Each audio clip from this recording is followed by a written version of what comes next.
She would be thrilled to be surrounded by people who love her and that she loves so much, and thank you for coming. I don't want to repeat things my sister said, and everybody wants to speak, so I'm going to speak a little bit from the heart, even though I have notes. My sisters pointed out, but I just want to say a little bit repetition. Forgive me, that not only did my mother grow up poor in Williamsburg, she also lost both her parents very young. She sat Shiva pregnant with Rena, and Rena's named after her mother, and I'm named after her father. So she lost her parents very young, and she was incredibly close to her brother and sister, and they both died within the same year. And yet, like my sister Janice said, with all the hustle and bustle and cooking and people, never heard mommy complain. And you know, these things come back to you much stronger. Something I didn't write down, but I'll share, is that my mother made a few surprise parties for my father over the years, and she would say, we're having a couple of couples over to celebrate your birthday, and then she would have 50 people, and she would be cooking and cooking and cooking, and Daddy would say, Florence, you always make too much food. And then we would use Stephanie and Sheila, who were travelers, and we'd say, Stephanie and Sheila came back from Japan, from India, come home. And we'd come home, and there'd be a big surprise party for my father, all that food that mommy had been cooking for a few couples that were coming over for my father's birthday. My mother, till the very end, really, really knew that she was blessed, she was loved, and she had the best life, the best children, the best grandchildren, the best great-grandchildren that anybody could have. And it's truly a gift. My husband, Avi, and I were here for a month just a couple of weeks ago, and got to spend a lot of time with mommy, who was really not well at that point. And my husband speaks Yiddish, and as my sister said, my mother loved Yiddish, and he would comfort her by singing Yiddish songs. And she got to know him and love him, and I know in my heart that she's very comforted that I have someone who loves me now and that she approved of. And she started by meeting him and saying, I think I like you. Until it moved into 3 kisses. Mwah, mwah, mwah.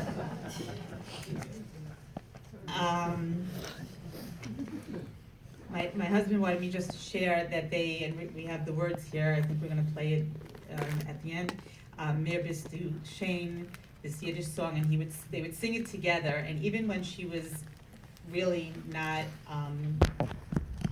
lucid, she would smile when she would hear him singing the song, and he told me to share with everybody that this song for him now takes on a new meaning, because part of it means, by you were always Shane, you were always beautiful, and it means an inner beauty, and that's what mommy saw in everybody, that this inner beauty, and that's what she shared.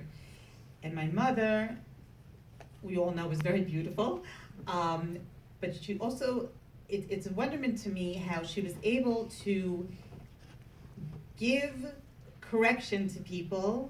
She was the eternal teacher, and they would love her for it. So that when she was teaching these hardcore unemployed, and she would say to them, she would tell me with the finger, get the earrings off the cheek and the lips. Get rid of the purple mohawk. You're not getting a job with that hairdo. The tattoos, wear a long sleeve shirt. They're not hiring you like that. And then they would love her. They knew it came from her heart, and it came from love. And she would say, my people, they all work. So that pain radiated to the point where when she was in rehab on a few trips back that I was here, very large rehab in Manhattan, thousands of people, and the food was horrible. And mommy went for good food.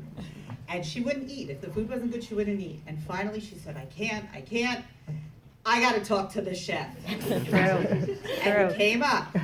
She gave him a lashing. 50th floor, she gave him a lashing. How did she lash him?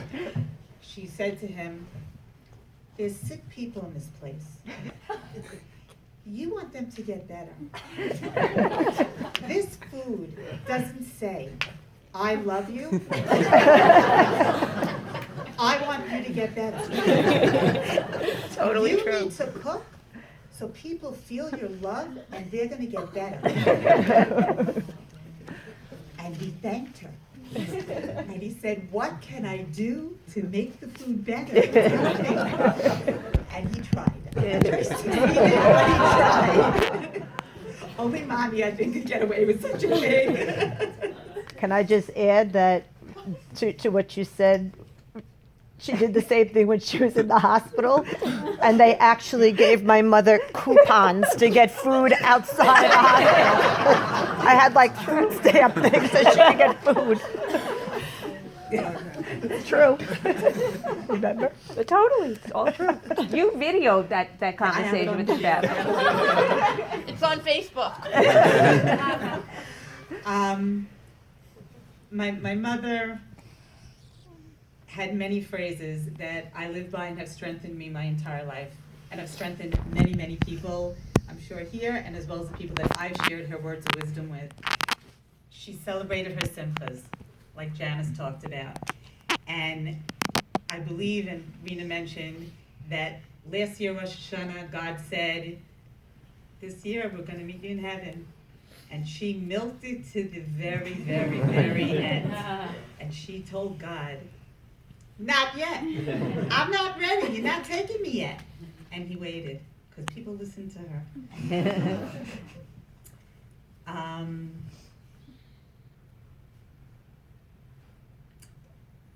So, mommy's refrigerator. Nobody mentioned that. You can't find inside was good food, and outside is covered by everybody's picture, to the point where a little boy neighbor came over holding a picture and said, I want my picture on your refrigerator too. And it's up there. She took it. So some of the sayings that mommy would say is, when life gives you lemons, make lemonade. Life is too serious to take seriously. Count your blessings. Don't gather hurts. Don't pay the toll twice. You said a few I didn't get. Don't sweat the small stuff. You have to make the world a better place, and she did. Things aren't important, people are, and she made everybody around her feel that way. Put on the lipstick. And for me personally, I had a friend, she's going to be meeting mommy in heaven, who had a very, very hard life. And when I was going through my very, very hard times, so I would hear my mother's voice in my head, and she would say a few things. She would say, you got to hang until tomorrow. Failure isn't an option.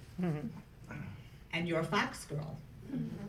We grew up, you're a fox girl. Fox girls get it through. So my girlfriend called me up and she said, how do you keep it together? And I said, you got to hang until tomorrow. Failure isn't an option, and you're a fox girl. And she said, no. Tell me really, how do you keep it together? And I said, that's really how I keep it together. Failure isn't an option. You got to hang until tomorrow, and you're a fox girl.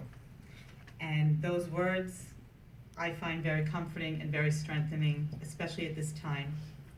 And the main message that my mother said again and again, that I've shared with many people, she would say, everybody is hurting.